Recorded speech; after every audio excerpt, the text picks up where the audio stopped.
Sejam bem-vindos. O nosso tema de hoje é o ensino por investigação, o ensino investigativo.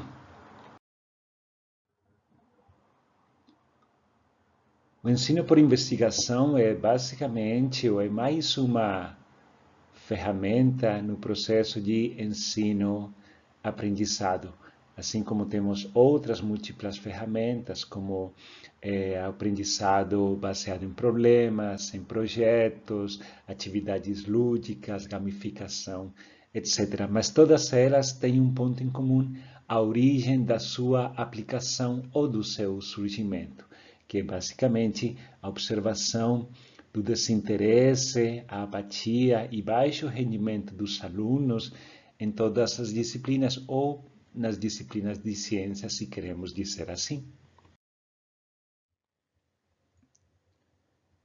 As dificuldades no processo de ensino-aprendizado estão atreladas ao uso maciço de metodologias passivas durante os últimos anos. Os últimos anos não, na verdade. Usamos metodologias passivas desde 1800, desde o início das primeiras escolas ou do ensino no Brasil. Nas metodologias passivas, o professor age como um simples fornecedor ou distribuidor de conhecimento e o aluno, de maneira passiva, como um depósito do mesmo. O problema principal da nossa escola contemporânea e a qual devemos mudar é que ela não consegue perceber as particularidades dos alunos. Eles entram como alunos diferentes, mas saem de uma maneira homogeneizada. E nesse processo industrializado, por dizermos assim, perdemos qualidades neles como a criatividade, a inteligência, a ludicidade, entre outras. O que termina acontecendo com a aplicação de metodologias passivas é esta sequência de eventos. O nosso aluno estuda, faz o seu exame, geralmente é aprovado, a seguir esquece tudo e continuamos em frente. Como dissemos de maneira popular, o professor faz de conta que ensina, o aluno faz de conta que aprende.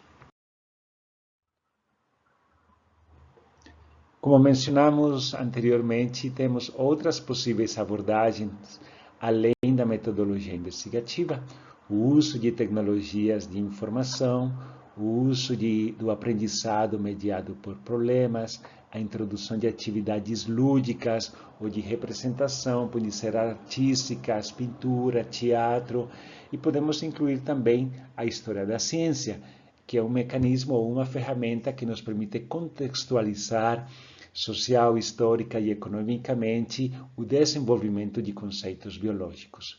Se estiverem curiosos ou quiserem matar a curiosidade de uma aula clássica que converteu a síntese proteica numa atividade lúdica, entrem neste site, vocês vão encontrar um vídeo longo, porém muito divertido.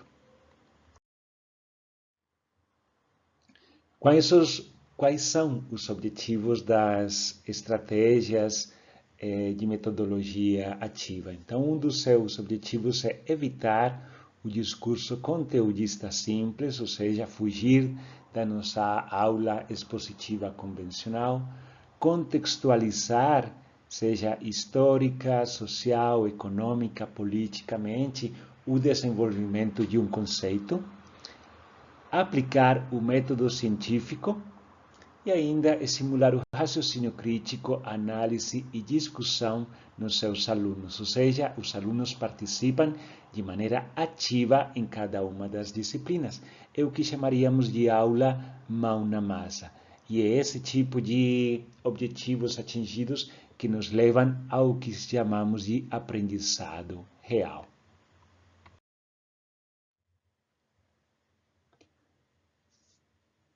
O ensino por investigação, como qualquer atividade de ensino ou qualquer outra ferramenta, pode ser uma atividade que desperta o interesse dos seus participantes, os alunos, ou uma atividade enfadonha e sem sentido.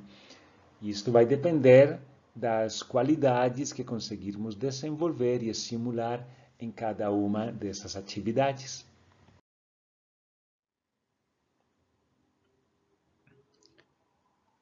A educação convencional, por dizer assim, ou a tradicional, baseada em aulas expositivas e em uma escola onde temos a organização das suas disciplinas e desenvolvimento de esquemas de ensino-aprendizado de maneira industrial, temos como resultado a homogeneização do produto final. Como mencionamos, aqueles alunos que têm particularidades e tentam fugir dessa homogeneização, geralmente são colocados para fora ou chamados a se juntar a este grupo. Para se juntar, geralmente eles têm que abrir mão daquelas qualidades que os tornam diferentes.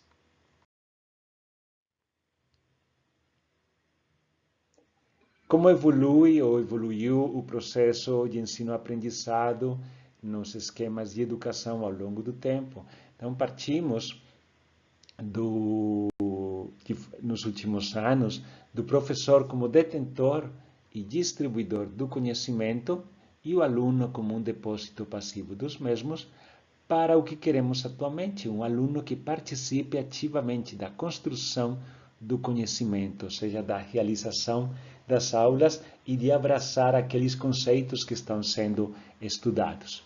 Na era da informação, o professor perdeu o seu papel anterior de ser aquele que se encarregava de distribuir conhecimento.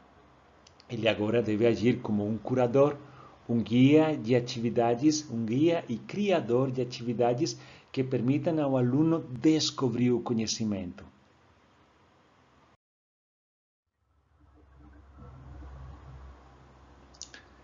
As causas para a queda ou desprestígio crescente do modelo puramente expositivo é porque ele não permite aos alunos um contato com a sua realidade. Se lemos aqui nas palavras de Don Dewey, de um século atrás, e que é um dos pais do método investigativo, provavelmente a causa mais frequente pela qual a escola não consegue garantir que os alunos pensem verdadeiramente é que não se provê uma situação experimentada de tal natureza que obrigue a pensar exatamente como fazem as situações extraescolares.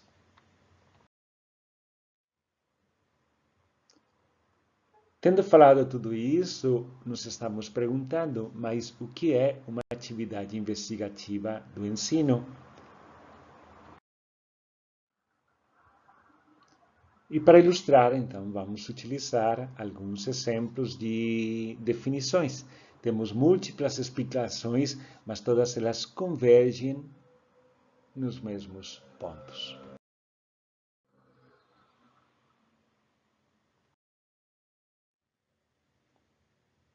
Algumas definições por diferentes professores. Isso aqui é um trabalho muito interessante, porque é uma mesa redonda na qual professores que trabalham com ensino investigativo foram instigados a definir o que ele era. E cada um deles deu uma definição particular, mas todas elas terminam se complementando. Vamos na primeira. Os alunos que são colocados em processos investigativos envolvem-se com a sua aprendizagem, constroem questões, levantam hipóteses, analisam evidências e comunicam os seus resultados. A problematização dos fenômenos e uma negociação dos sentidos de um dado conjunto de conceitos é o que acontece em uma aula ou em uma atividade investigativa. Se observamos o que está sublinhado aqui, nos remete basicamente aos componentes do método científico: construção de questões, levantamento de hipóteses, realizar experimentos, analisar evidências ou seus resultados, basicamente. Mais duas definições. Em um ambiente de ensino e aprendizado baseado na investigação, os estudantes e os professores compartilham a responsabilidade de aprender e colaborar com a construção do conhecimento, ou seja, os dois são componentes ativos do processo. A investigação é uma etapa que vai além da aprendizagem de procedimentos e técnicas, que eram o fundamento do ensino técnico anteriormente, ou seja, reproduzir protocolos experimentais para os quais já conhecíamos o seu resultado final. Na metodologia investigativa, podemos esperar um resultado, mas nem sempre sabemos se vamos chegar lá.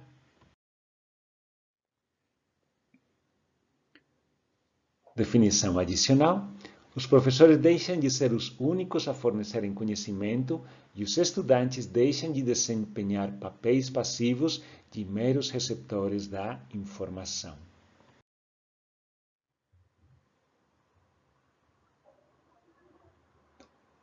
Em uma atividade prática tradicional, o problema, o objetivo e o procedimento são fornecidos pelo professor, cabendo ao aluno colher os dados e, com o auxílio do professor, tirar as conclusões da atividade. No lado oposto, ou por outro lado, nas atividades práticas voltadas para a investigação, cada uma das etapas do método científico corresponde a uma tarefa a ser realizada pelo aluno. Isso seria uma atividade investigativa 100%.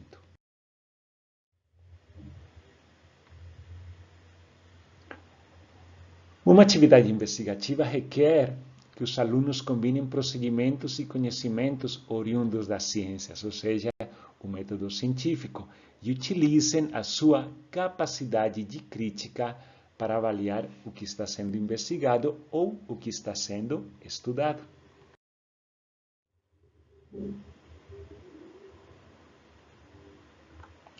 Geralmente, nestas atividades investigativas, o aluno é colocado frente a uma situação, um problema, que não tem uma única possível solução. Tem múltiplas possibilidades, estratégias ou abordagens experimentais para ser resolvida.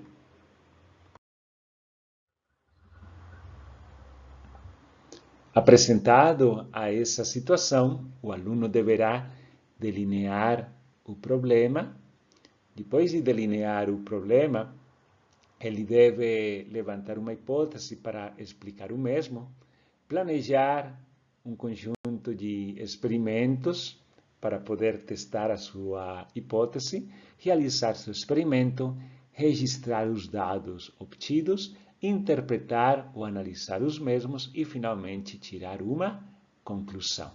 E dessa maneira, fazendo parte de todo o percurso investigativo, ele vai abraçar o conhecimento, através da sua descoberta, é claro.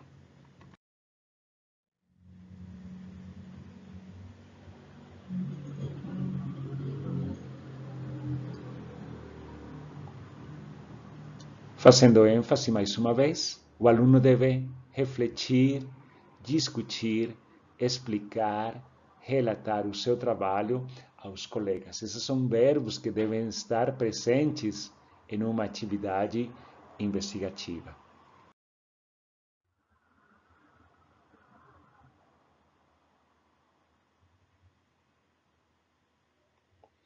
Todas as atividades investigativas visam desenvolver no aluno algumas qualidades, dentro delas a capacidade de autonomia, de toma de decisões, de avaliação e de resolução de situações-problema, o aproximando dessa maneira ao que seria o mundo real, trazendo problemas do mundo real para dentro da sala de aula.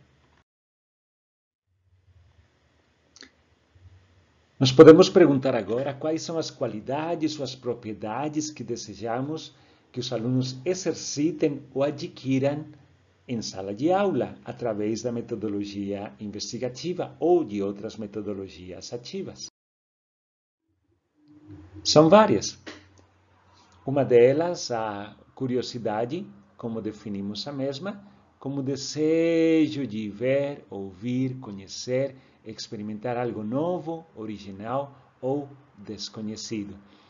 Essa aqui é uma qualidade que observamos nos alunos mais novos, talvez no ensino básico, mas quem tem experiência no ensino médio, no ensino superior, ela vai se perdendo até ficar quase que perdida nos níveis mais altos, como na universidade e até na pós-graduação. A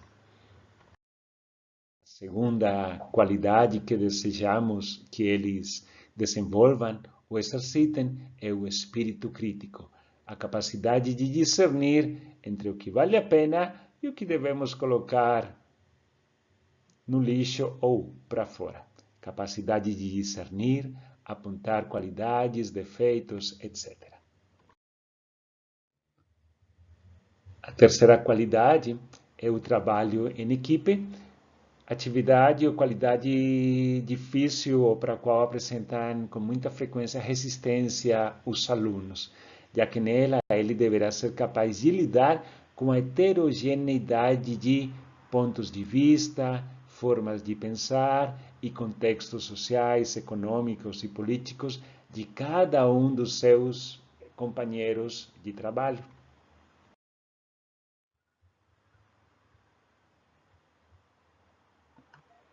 Esperamos também que o aluno desenvolva a iniciativa, ou que ele se torne um estudante proativo. É dele que partem as ideias para obter problemas, para obter as hipóteses, para realizar um experimento, para analisar os resultados e assim por diante.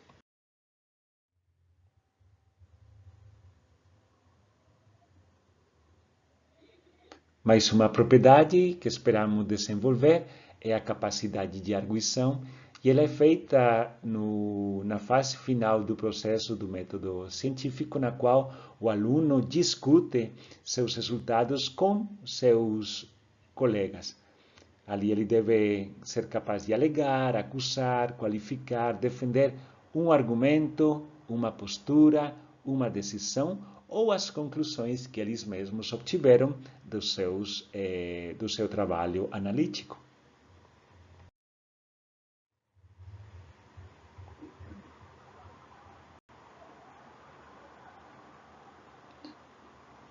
Ainda o aluno teria chance de experimentar ou desenvolver a criatividade, a sua capacidade de inventar, inovar, a criação de algo novo.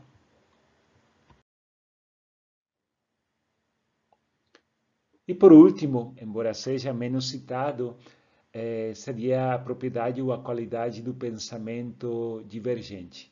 Como temos aqui do ladinho, o pensamento divergente é um processo de pensamento cujo objetivo é achar o maior número possível de soluções para um problema.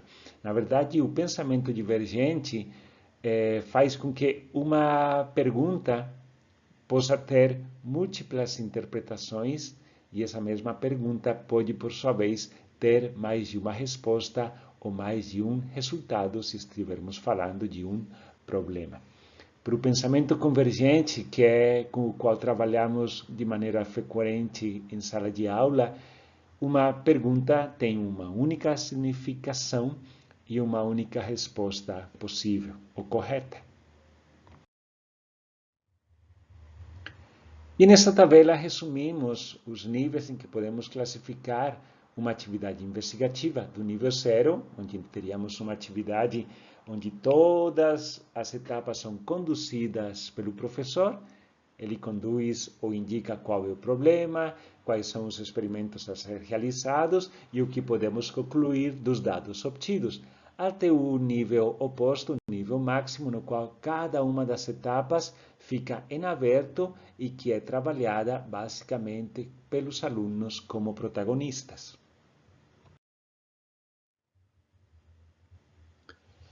Tendo os fundamentos ou o que esperamos realizar em uma atividade investigativa, a nossa pergunta a resolver é como operacionalizar o ensino por investigação.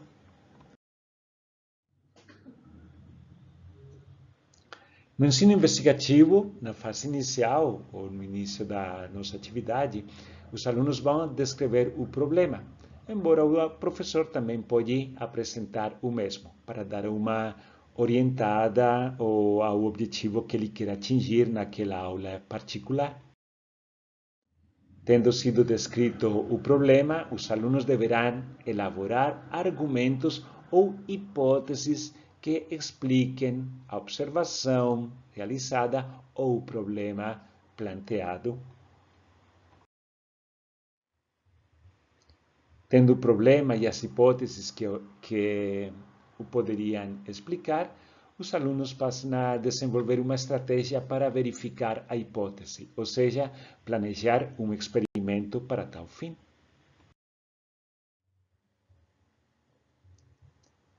Tendo planejado o experimento, vão executar o mesmo e coletar os dados para depois seguir a sua análise correspondente.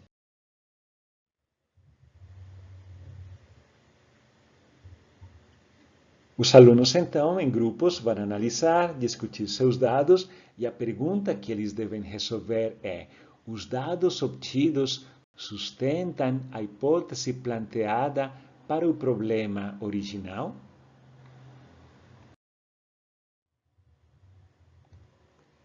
E assim chegam à última fase do método científico, que é a conclusão. Se os resultados obtidos corroboram ou não a hipótese, se a ratificam ou a negam. Então, dessa maneira, o aluno faz todo o percurso do método científico em algumas aulas em sala.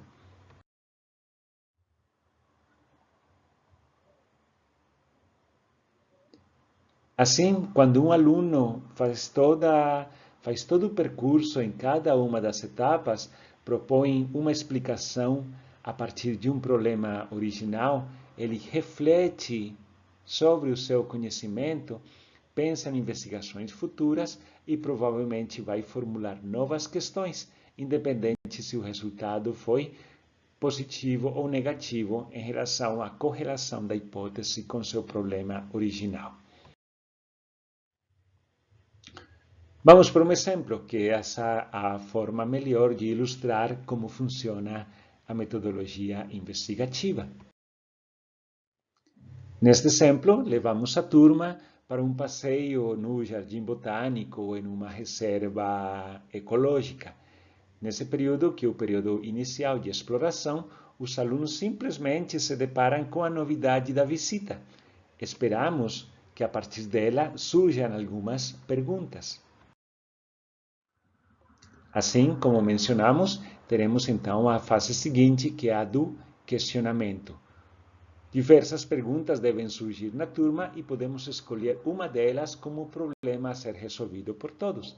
Neste caso, neste exemplo, como as plantas se alimentam? A terceira etapa, os alunos levantam diferentes hipóteses para poder responder essa pergunta.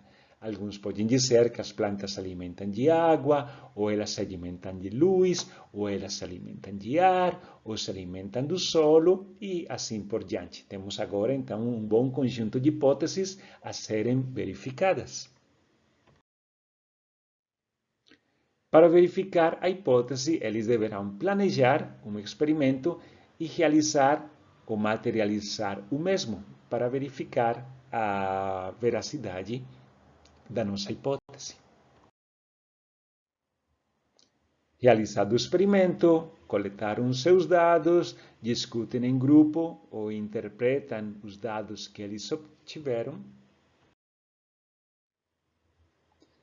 A seguir, podemos ter uma mediação com o instrutor, embora ele esteja presente em todas as etapas do processo. Lembrem, como curador principalmente.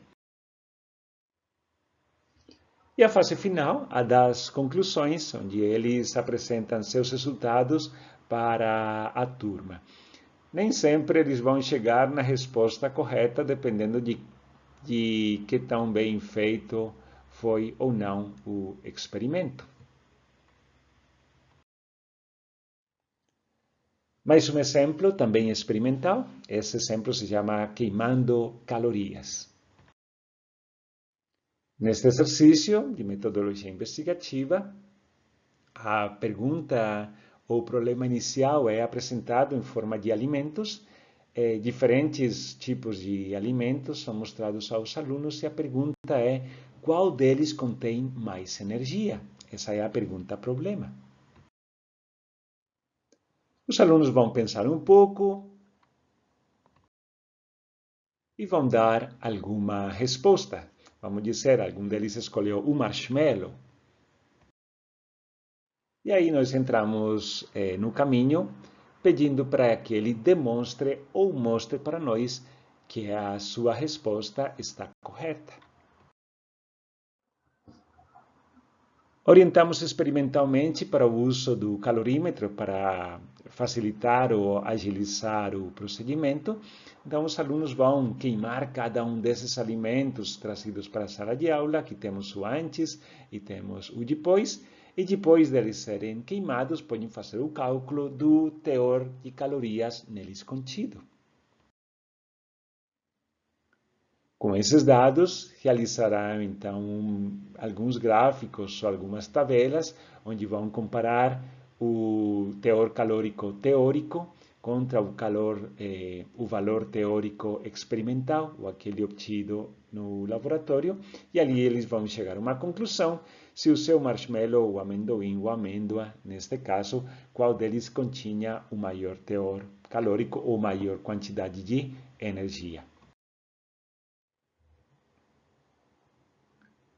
Os dois exemplos anteriores são experimentais. Então, nós devemos perguntar agora, precisamos sempre fazer um experimento? Aulas de ensino investigativo têm que ser sempre desenvolvidas em um laboratório? A resposta é não. E esse exemplo ilustra como podemos fazer uma atividade investigativa sem ter que fazer nada experimental. Neste caso, o exemplo é o metabolismo muscular.